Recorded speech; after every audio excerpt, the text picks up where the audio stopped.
যে জনি গ্রেফতার হয়েছে তাকে 30,000 টাকা দেওয়া হয়েছে। আসলে আমরা প্রতিদিনই আপনার কাজ করে যাচ্ছি, বাট আপনারা জানেন যে এই মুহূর্তে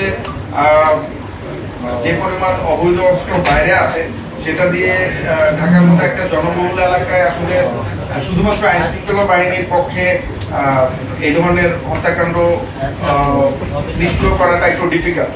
বাট আমরা বিভিন্ন গোয়েন্দা তথ্যের ভিত্তিতে কাজ করে যাচ্ছি। আমরা আশা রাখি যে আমরা সামনেও অস্ত্রোদ্ধার অভিযানগুলো সাকসেসফুল করতে পারি।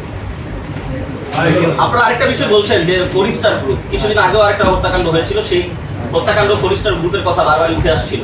তা আপনারা চিহ্নিত ফরিস্টার গ্রুপ, তাহলে তাদেরকে নিয়ন্ত্রণ করছেন না কেন?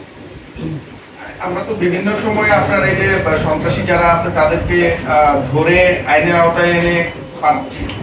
এরপরের যে স্টেপগুলো আপনারা জানেন আইনগত বিষয়, তো আমরা যতদূর জানি ইভেন এই কথা শুনে তো গত 1-2 মাস আগে একবার ধরা হয়েছিল। তো বাকিটা আসলে আইনের ব্যাপার।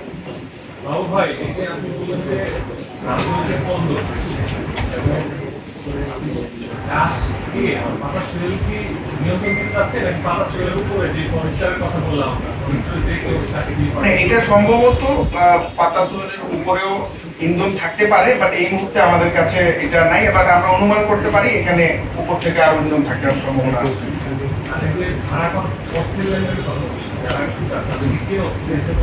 তাদেরকে আমরা যে লিঙ্কটা পেয়েছি সে পর্যন্ত পাতা সোহেল তাদেরকে টাকা দিয়েছে এবং যে জনি গ্রেফতার হয়েছে তাকে 30,000 টাকা দেওয়া হয়েছে। আর মানে ঘটনার দিন তাকে 1,000 টাকা দেয় এবং 30,000 টাকা তার সাথে কন্ট্যাক্ট।